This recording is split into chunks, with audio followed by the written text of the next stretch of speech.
करगिल विजय गाथा की तस्वीर यहां पर मैं आपको जो दिखाने जा रहा हूं, जरा ध्यान से देखें आप। करगिल विजय कथा की तस्वीर ये देखें आप। हमारे पास जो जानकारी है, प्ले करें इसको, यहां पर जो इंफॉर्मेशन है, ये जो मैं आपको दिखाने जा रहा हूं, इसको जानना जरूरी है। 1999 भारत पाकिस्तान युद्ध, पाकिस्तान चौकियों पर भारतीय हेलीकॉप्टर के अटैक। नेक्स्ट चेंज करें इसको यहां पर बड़ा तेजी से, बड़ा ये देखें आप किस तरीके से करगिल युद्ध के दौरान भारतीय जवान, ये तस्वीरें देखें आप। और हमारे पास चुनौती ये थी करगिल में कि वो एलिवेशंस पर थे, उनके पास हाइट थी, हमारे पास हाइट नहीं थी। हमें नीचे से चढ़ना था और उनके ऊपर अटैक करना था। हमारी टुकड़ी ने वो पराक्रम, वो शौर्य दिखाया जिसकी पाकिस्तान ने कल्पना भी नहीं की थी। यहां पर चोटियों पर हथियार पहुंचाते भारतीय जवान, ये देखें आप किस तरीके से।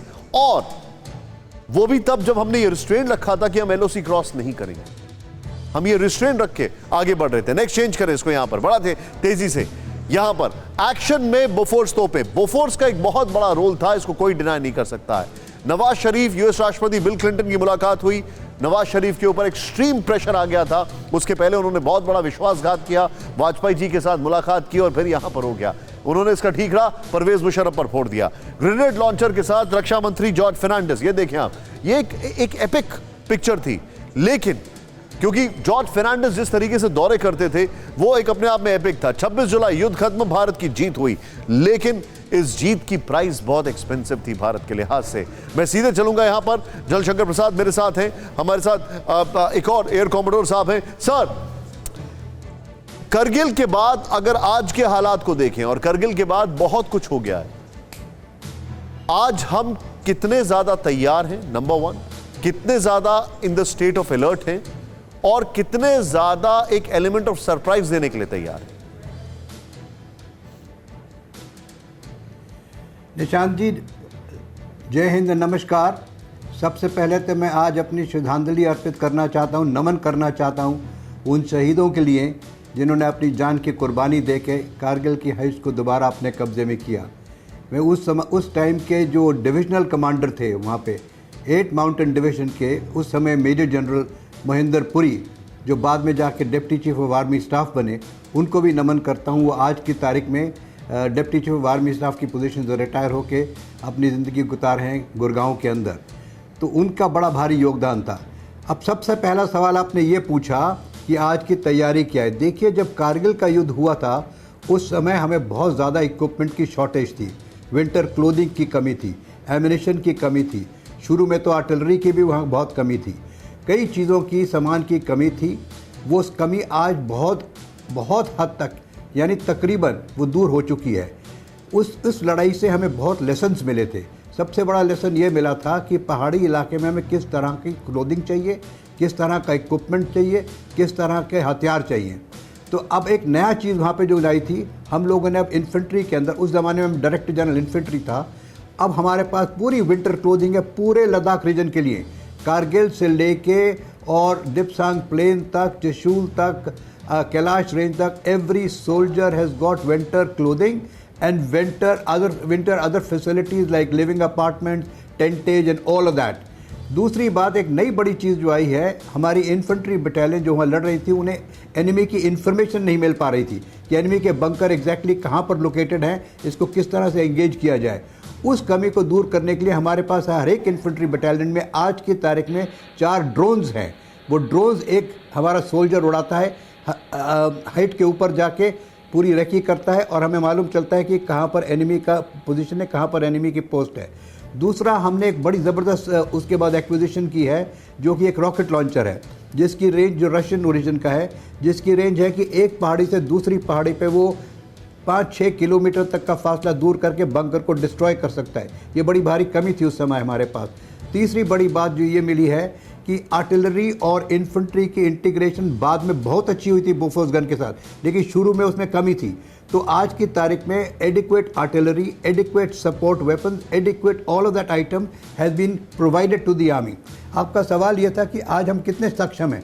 देखिए, आज की सक्षमता आपके सामने कुछ दिन पहले एक दफ़ा डेमोन्स्ट्रेट हो चुकी है। आपने देखा कि किस तरीके से भारत सेना ने कैलाश रेंज के ऊपर लद्दाख में कब्जा किया और पूरी तकरीबन विंटर्स वहाँ बैठे रहे। अंत में थोड़ा सा जब ज़्यादा सर्दी हो गई थी नीचे आए, लेकिन फिर भी उस पर कंट्रोल रखा। यानी कि मैं ये बताना चाह रहा हूँ आपको कि माउंटेन वॉरफेयर में जो चीज़ों की ज़रूरत होती है, जो ट्रेनिंग की ज़रूरत होती है, मनोबल की ज़रूरत होती है, मोराल की ज़रूरत होती है, वो आपके सामने एक डेमोन्स्ट्रेट हो चुका है। आप केवल मेरी बात ना माने, आप ज़मीन पर जाके देखें। सर, मैं आप ही की बात मानूंगा। किस तरीके से you have seen that war. You are the last word for me. मैं आपकी बात जरूर मानूंगा I'm just trying to tell you. But मैं आपसे एक चीज जानना चाहूंगा सर। अब मैं थोड़ा सा आपको नहीं निशान जी, मैं आपसे ये इसलिए कह रहा हूँ, मैं आपको एक बात जरा कह दूं सिर्फ, मैं इसलिए आपसे कह रहा हूं कि आपका जो सवाल है उसका जवाब आजकल आपको लद्दाख में दिख रहा है। You don't have to have a description. मैं आपसे एक और चीज, all of that which is required to be done is already visible to you. मैं जिसको कहते हैं अंग्रेजी में I will take you to the gallery of nostalgia.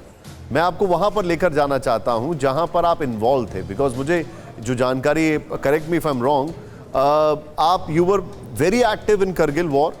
मैं आपसे जानना चाहता हूं इन टर्म्स ऑफ अगर जो हमारे फौजियों का जज्बा होता है, अगर उसकी तुलना हम चाइना से करें या पाकिस्तान से करें, तो आप उसको कैसे देखते हैं?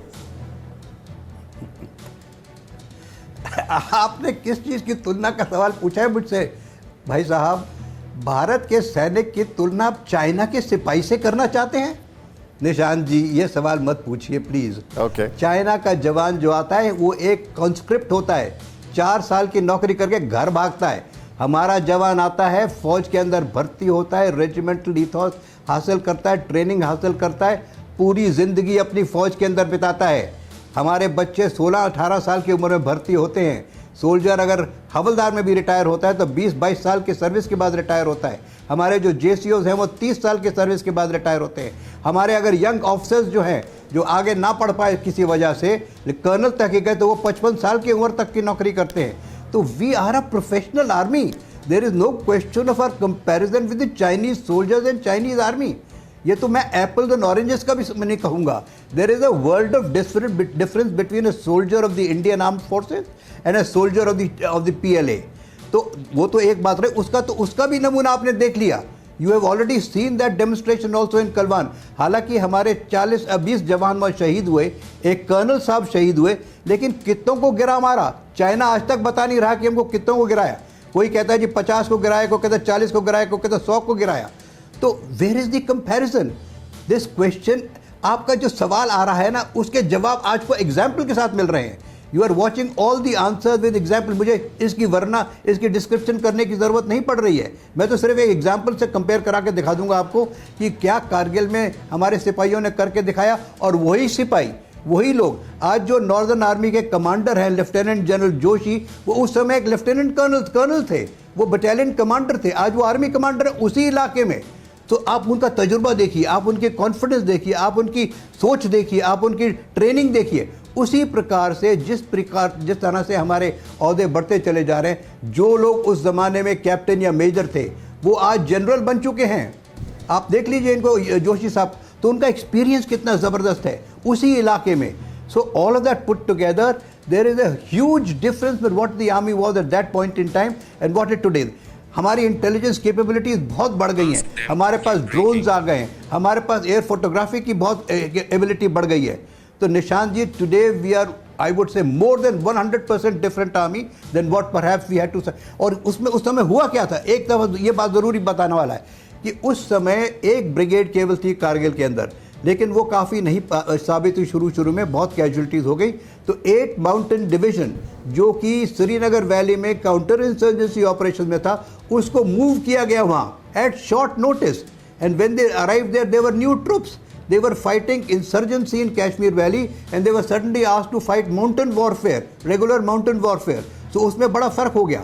तो उसको एडजस्ट करते करते, ट्रेन करते करते, फेमिलराइजेशन करते करते काफ़ी टाइम लग गया, उसमें काफ़ी कैजुअलिटीज हो गई हमारी। लेकिन आज वो हालात नहीं हैं, आज वो हालात कहीं We are much better off। मतलब आप जो बता रहे हैं जल साहब, we are much better off। फिक्र आपकी, सोमवार से शुक्रवार रात 9 बजे सिर्फ TV9 भारतवर्ष पर।